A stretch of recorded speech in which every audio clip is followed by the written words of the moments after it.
Si han de emplearse algunos calificativos para hacer mención al Real Betis Balompié, estos no pueden ser otros que los de singular y único, al igual que su ciudad. Singular porque, atendiendo a sus peculiares maneras, nunca ha surgido un equipo igual, y único, porque partiendo de esa singularidad, el club verdiblanco ha sido capaz de lo mejor y de lo peor.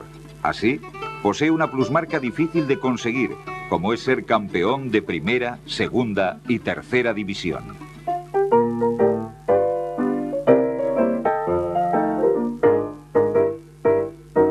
La entidad que hoy conocemos fue producto de la fusión propuesta en 1914 por el recordado Papá Jones de los equipos Betis Fútbol Club y Sevilla Balompié. Precisamente ese mismo año el Sevilla Balompié se había proclamado campeón de la ciudad al imponerse al Sevilla Fútbol Club. El equipo bético jugaba por entonces en el campo de la Enramadilla para pasar en 1918 al Patronato Obrero. Era una época en la que el profesionalismo en el fútbol alcanzaba también al Betis, cuyos jugadores cobraban unos sueldos de 150 pesetas. En esos años 20, el equipo llegó a realizar una gira por Alemania. En el Campeonato de Andalucía, establecido a raíz de la fundación de la Federación Sur, el Betis desplegó siempre buen juego y muchas ilusiones, alcanzando hasta 9 subcampeonatos en este torneo. Por fin, en 1928 el Betis conquistó el Campeonato de Andalucía al superar al Sevilla por un claro 3-0. El eterno rival también sucumbió ese año frente al Betis en la inauguración del estadio de Nervión. En aquella alineación estaban los Tenorio, Jesusín, Adolfito, Aranda, Carrasco, que marcó los 2 tantos de su equipo, y un portero llamado Jesús, aún recordado por Juan Manuel Mauduit. Mi padre me llevaba muy pequeñito a todos los partidos. Incluso conservo algunas fotografías con un guardameta de entonces muy antiguo, que solo los más añejos de la afición bética lo recordarán. Se llamaba Jesús Manos Grandes, es anterior a Urquiaga. Y le llamaban Manos Grandes porque cogía el balón con una sola mano. O sea, era capaz de parar con la diestra o con la siniestra, con la izquierda o con la derecha, era capaz de parar un balón. Por eso era el apodo de Manos Grandes. Pues yo estoy en brazos de Manos Grandes, vestido de bético, siendo un niño muy pequeño. Antes del sonoro triunfo de Nervión, el Betis se había adjudicado la Copa Spencer en 1926, al derrotar también al Sevilla. Los verdiblancos ganaron en el campo del Patronato y en el de Reina Victoria.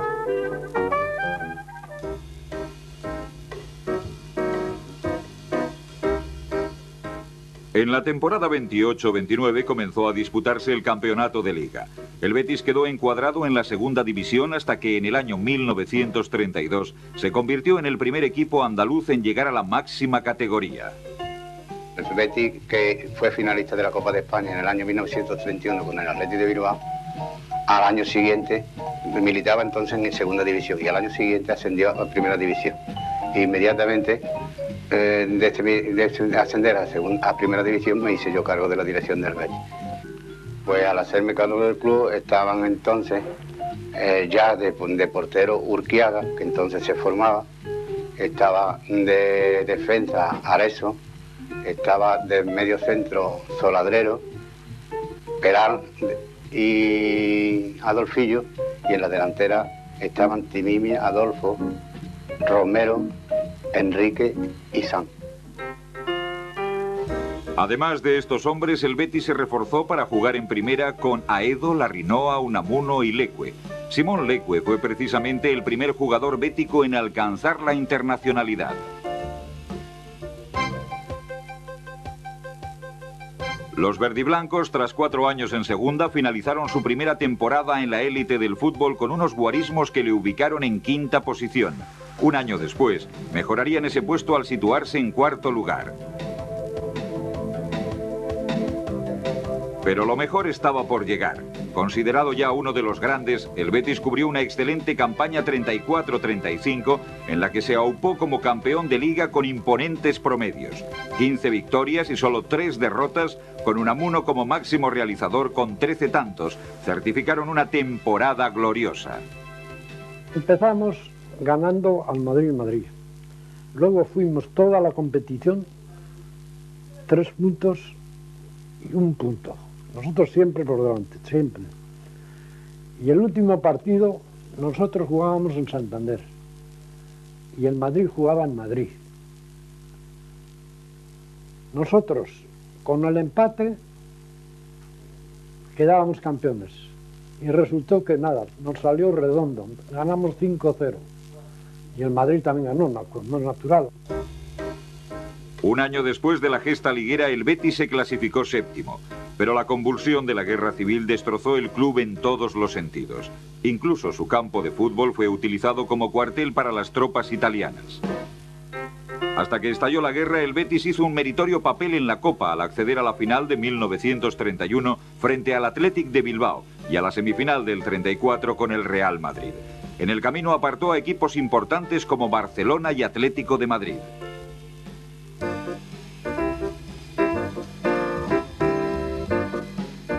A partir del año 1939 empezó la tremenda lucha por la supervivencia del club verdiblanco. En la temporada de la reanudación de la Liga, el Betis descendió a segunda después de rozar la desaparición. Los verdiblancos habían perdido gran parte de su potencial.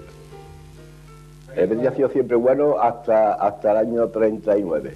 Ha sido un gran equipo. En el año 39 ya con motivo de la guerra, pues empezó ya a declinar y lo pasó muy mal. El Betis empezó ya a pasarlo muy mal, hasta que se metió en la tercera división. Tras 2 campañas en segunda, el Betis retornó a la élite de forma fugaz en la temporada 42-43, donde solo obtuvo 10 puntos. Desde ahí se inició el periodo más negro de la historia verdiblanca. Instalado en la mitad de la tabla en la segunda división, con un equilibrado número entre victorias y derrotas, el Betis se aproximaba al borde del precipicio. En 1947 se produjo el mazazo siempre recordado por toda la familia bética, el descenso a tercera división. El líder de esa fatal campaña fue el alcoyano y el colista, el Real Betis Balompié.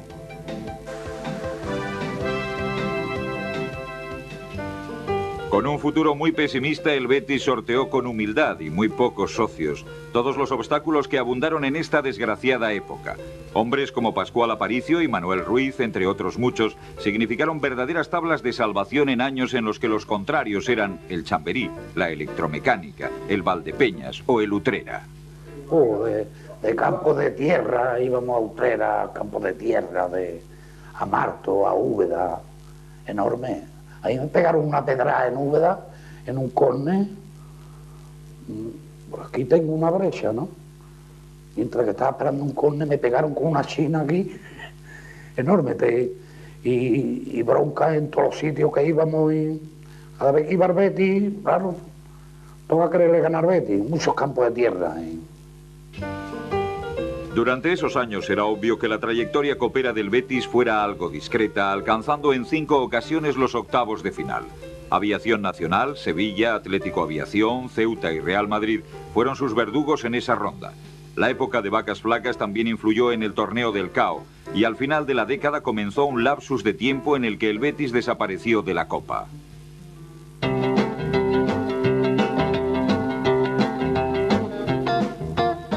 Después de bastantes sufrimientos, el Betis de los González, Portu, Santos, Gabilondo, Cifuentes, Barinaga, Enríquez y Del Val, de la mano del técnico Gómez, logró ascender a segunda en el 54, tras proclamarse campeón del grupo sexto de tercera. Para acabar con la pesadilla, el Betis tuvo que salvar muchas trabas, como resalta Portu, jugador que ha militado en las 3 categorías. Los mismos futbolistas vivían en el campo, debajo de la tribuna, vivían 5 o 6 futbolistas y allí había unas peleas enormes, ¿sabes? Y entonces cuando íbamos a Utrera, a Huelva, en tercera, y a todas las partes que iba, Sánchez Piguán le cedía a 2 o 3 futbolistas para no dejarnos salir de la tercera. y tuvimos unos pocos de años en tercera. Concretamente fueron 7 los años de sufrimiento en el pozo de la tercera. El Betis, sometido a continuos cambios en su plantilla, rondaba los primeros puestos con casi el doble de victorias que derrotas. La temporada que abrió década logró la friolera de 118 goles en un campeonato que tuvo 2 fases.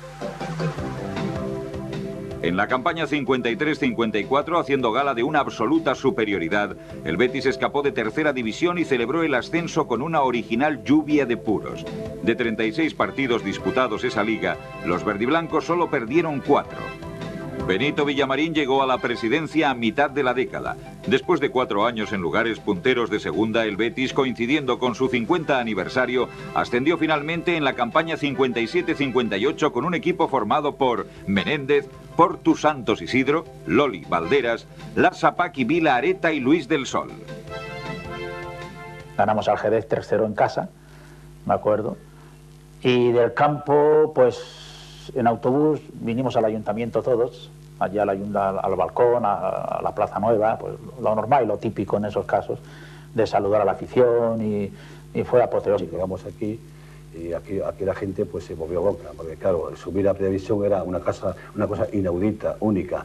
Y al año siguiente pues ya jugamos en Primera División, debutamos contra el Sevilla, en la cual tuvimos la suerte de ganar 4-2, 2-4, porque era el campo contrario, y también tuve la suerte yo de meter el tercer gol.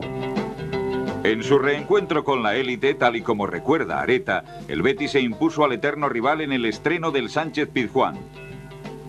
Poco después, el carismático extremo Luis del Sol fichó por el Real Madrid. La leyenda bética no olvida las palabras de Benito Villamarín. Y entonces me dijo, dice, aquí está el Madrid que quiere que te marche con ellos. Y digo, pero esto ya no es la primera vez, ¿no? Dice, no, ya está todo hecho. Y digo, pero bueno, un momento, como todo hecho. Y yo que, tú no te preocupes, ya está todo hecho, todo hablado, tú no te preocupes. Tú te vas para tu casa, te llame quien te llame, no salgas. Y al otro día por a las 5 de la tarde o a los 2 días me marché para Madrid. En esta década pasó completamente inadvertido en la Copa de España, ya que el Betis solo disputó un par de ediciones. Habían pasado 9 años desde que dejó de comparecer en este torneo, hasta que en la temporada 58-59 volvió a participar. Esos 2 años fue eliminado por el Barcelona y el Elche, con este último tras un desempate.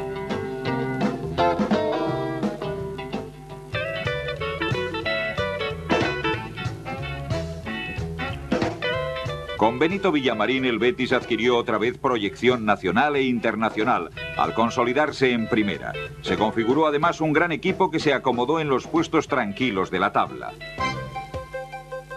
El club se caracterizó por la regularidad en la fase inicial de la década. La confianza iba asentándose en jugadores como Pepín, Colo, Ríos, Grau, Montaner, Luis Aragonés, León Lassa, Molina, Rogelio y Ansola, autor del gol 500 en Liga, con los que el Betis se clasificó tercero con 15 victorias, 7 empates y 8 derrotas.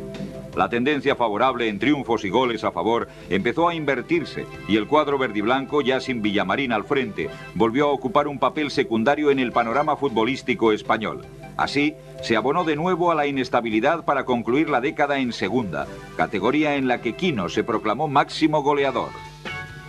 El Betis inauguró su travesía en las competiciones europeas en la Copa de Ferias de la temporada 64-65 con esta alineación. Un premio obtenido al finalizar en el tercer puesto liguero con Domingo Balmaña en el banquillo.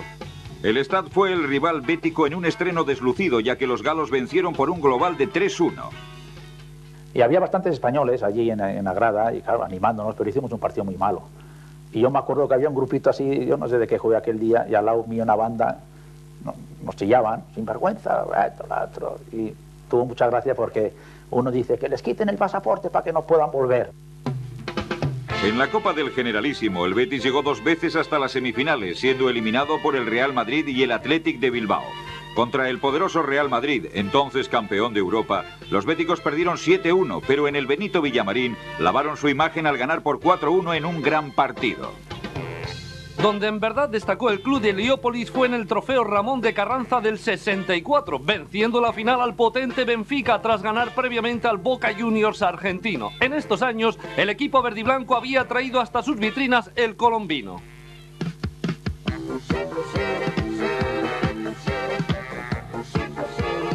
En el inicio de la década de los 70, el Betis recobró un lugar entre los mejores. 7 temporadas en primera y 3 en segunda mostraban que el club al que volvió Luis del Sol mantenía la aureola de irregularidad.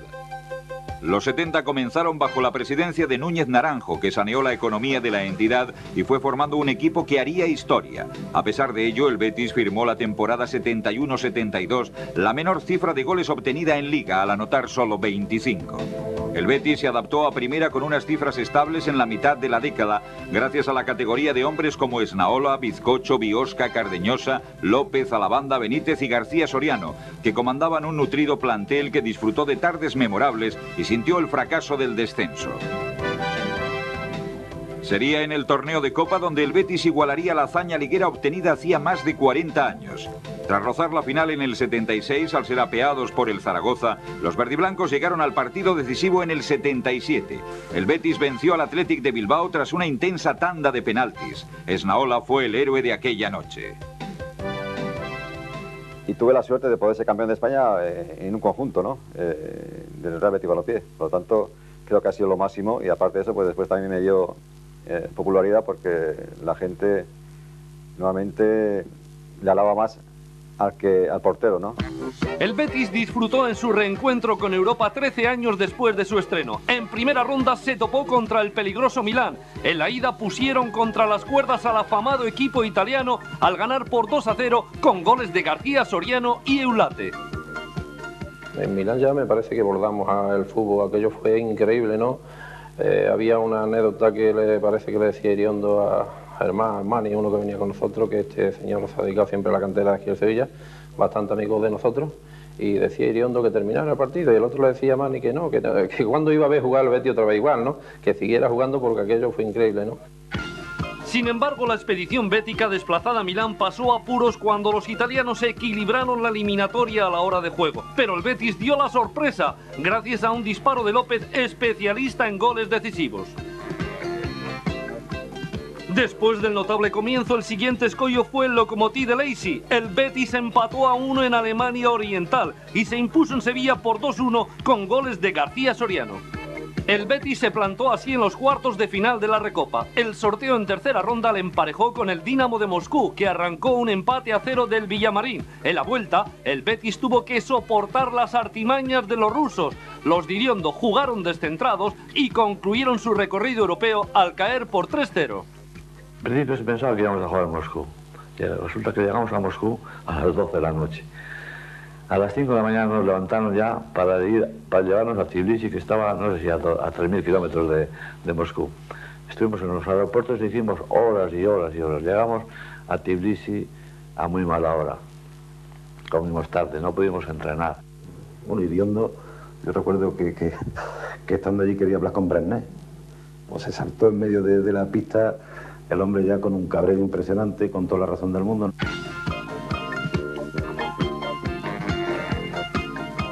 En cuanto a los torneos veraniegos, el Betis se adjudicó los de Ciudad de Sevilla del 74, 75 y 77.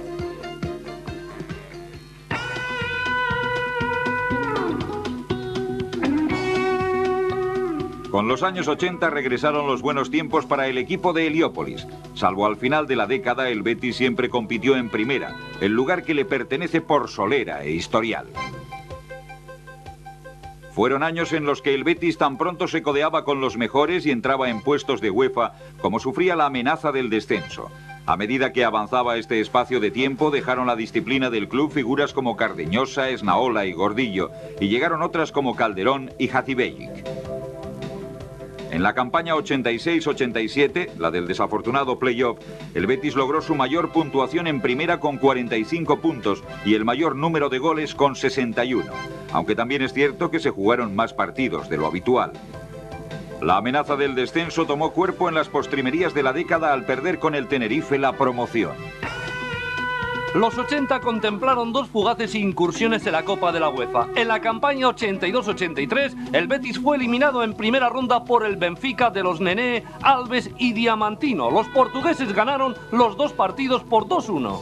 Hasta la actual temporada, la última presencia europea del Betis se produjo frente a la Universidad de Craiova. Los verdiblancos ganaron en Sevilla por la mínima con un gol de Suárez.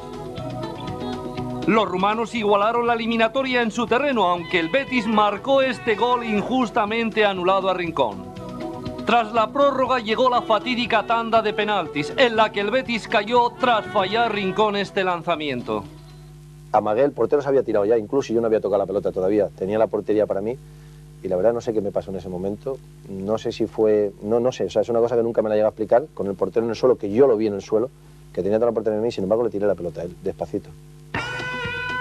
En la Copa del Rey el Betis consiguió alcanzar las semifinales en 1985, tras apear al Barcelona, pero su andadura fue cortada en el último peldaño por el Athletic de Bilbao.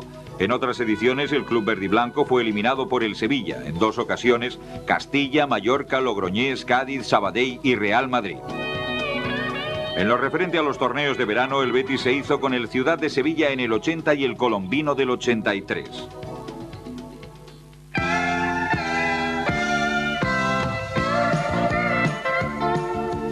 Los comienzos de los años 90 no fueron muy halagüeños, ya que el conjunto verdiblanco estaba incluido en la segunda división y atravesaba una más que preocupante situación económica para cancelar sus deudas. En lo deportivo, el Betis circulaba por los primeros puestos de segunda, aunque sin concretar el ascenso. Los béticos siempre tuvieron un balance discreto durante esos años, aunque se destaparon en la faceta goleadora. El club solucionó luego su problema económico gracias a la aparición de Manuel Ruiz de Lopera, y el equipo lo notó. Con Lorenzo Serra Ferrer como guía del vestuario y una acertada reestructuración, el Betis ascendió en la campaña 93-94 tras una segunda vuelta soberbia. La culminación del nuevo proyecto tuvo su refrendo con el impresionante tercer puesto de la última campaña, con el Betis como equipo revelación. En el torneo del CAO, el Betis dio la campanada al eliminar al Barcelona en el mismísimo Camp Nou en 1994. Pero cuando muchos soñaban con la tercera final de Copa, el Zaragoza se interpuso en el camino verdiblanco en las semifinales. Tras muchos avatares y de pasar del todo a la nada, el Betis disfruta ahora de uno de los mejores momentos de su existencia. Este equipo que nosotros hemos formado, tanto como futbolísticamente como consejeros, y como se lleva esto desde aquí, nos encontrábamos capacitados todos para sacar esto adelante y a la misma vez para llevar al Betis siempre entre los 10 primeros. Lo que yo quiero siempre es ser muy humilde con la afición, quiero que ella comprenda que a los clubes de fútbol le llegan su parche, que siempre no se ganan los partidos, pero que el Betis sí queremos ponerlo entre los grandes, tener buenos jugadores, que ellos estén contentos, porque la afición del Betis, yo soy bético desde pequeñito, y lleva mucho sufrido, y entre ellos me meto yo, ¿no?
Hipólito Rincón es con diferencia el mayor goleador en la historia del Betis en primera. Jugadores de calidad contrastada como Ansola, Cardeñosa, Calderón, Rogelio y Luis Aragonés también llevaban el gol en sus botas.